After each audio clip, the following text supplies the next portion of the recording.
அனைவருக்கும் வணக்கம். Pre market அனலைஸ்ல monthly levels பார்க்கலாங்க. நிஃப்டி, பேங்க் நிஃப்டி இது ரெண்டுமே மந்த்லி லெவல்ஸ் பார்க்கலாம். இது முழுக்க நம்ம மேக்ஸ் கணக்கடிப்படையில் தான் நம்ம எடுக்கிறோம்.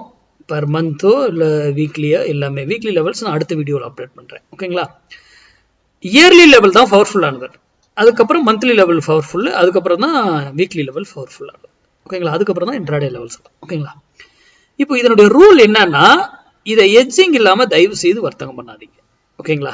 யாரோ யூடியூப் சொல்றாங்கன்றதை நம்பி பண்றது எட்ஜிங்கோட பண்ணுங்க. ஓகேங்களா? பண்றதா இருந்தா இது என்னுடைய வியூ தான். நீங்க அனலைஸ் பண்ணி உங்களுடைய இது. ஏன்னா நான் மார்க்கெட்டு அது ஆப்ஷனா இருந்தாலும் மேக்ஸ் தாங்கிறவன், இல்லை ஈக்விட்டியில இன்வெஸ்ட் பண்ணி ஃபியூச்சர் அப்படி பண்றதா இருந்தாலும் மேக்ஸ் தான் என்னுடைய தியரி. ஓகேங்களா? அதை சார்ந்து நீங்க படிங்க, ப்ராக்டிஸ் பண்ணுங்க. நம்மளுடைய ஆப்ஷன் கிளாஸ் வருகிற 9ஆம் தேதி துவங்குது. அதுக்கான டீட்டெயில்ஸ், டாபிக் எல்லாமே எனக்கு மெசேஜ் வாட்ஸ்அப்ல என் நம்பர் டிஸ்கிரிப்ஷன் பாக்ஸ்ல இருக்கு. அதுக்கு மெசேஜ் பண்ணி நீங்க டீட்டெயில் வாங்கிக்கலாம். சரி, இப்போ நம்ம ஃபர்ஸ்ட் நிஃப்டிக்கு பார்த்துருவோம். இந்த மந்த்துக்கான லெவல்ஸ். நான் லெவல்ஸ் என்னன்னு நான் வாய்ஸ்ல சொல்லிடுறேங்க, நோட் பண்ணிக்கோங்க. ஓகேங்களா? 21,552 அங்க வந்தாக்கல பை நியர் மந்த்துக்குங்க. இது மந்த் லெவல். அந்த இடத்துல வந்தா சப்போர்ட் எடுக்கிறதுக்கான வாய்ப்புகள் இருக்கு. சப்போர்ட் அந்த இடத்துல. அதற்கு ஸ்டாப் லாஸா நம்ம எக்ஸிட் ஆகலாம் அப்படின்னாக்கல 21,438 அப்படிங்கிற விலை டே கேண்டில் அந்த விலைக்கு கீழே க்ளோஸ் வச்சிருச்சுன்னா நீங்க ஸ்டாப் லாஸ் கொடுத்துட்டு எக்ஸிட் ஆயிடணும். ஓகேங்களா?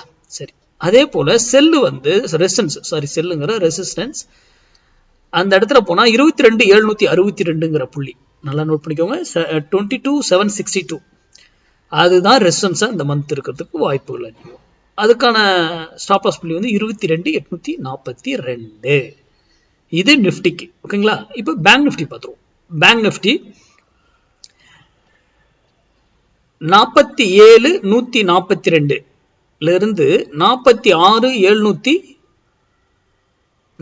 இதுக்குள்ள வந்தா நீங்க எங்கனாலும் பை பண்ணலாம். பர் மந்த்துக்கு இது சப்போர்ட். அதுக்கான stop loss 46,628 day candle closing based. ஓகேங்களா? அதே போல ரெசிஸ்டன்ஸ் அதுக்கு 50,368.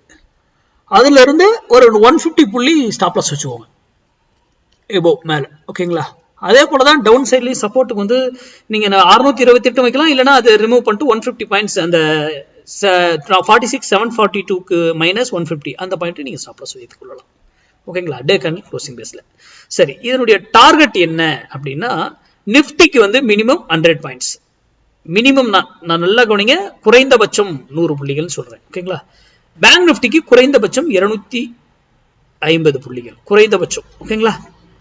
அது அந்த மந்த் அங்கதான் ட்ரெண்ட் திருப்பப்படும். ஓகேங்களா? நல்லா போயிட்டு இயர்லி அனலைஸ் பண்ணிருப்பேன், அதுவும் போட்டிருக்கேன், போய் பாருங்க. இந்த மந்த்னுடைய லெவல்ல என்ன மேட்ச் ஆகுதுன்றதை போய் செக் பண்ணுங்க. அதுக்கப்புறம் வர்த்தகம் பண்ணுங்க. ஓகேங்களா? யாரோ சொல்றாங்கன்றதை நம்பி வர்த்தகம் பண்ணாதீங்க. நீங்க பிராக்டிஸ் பண்ணுங்க. உங்களுடைய இதெல்லாம் அனலைஸ் பண்ணிட்டு அதுக்கப்புறம் ட்ரேட் பண்ணுங்க. வீக்லி ப்ரீ மார்க்கெட் அனலைஸ் கூடிய விரைவில் போட்டுறேன். நன்றி, வணக்கம், வாழ்க வளமுடன்.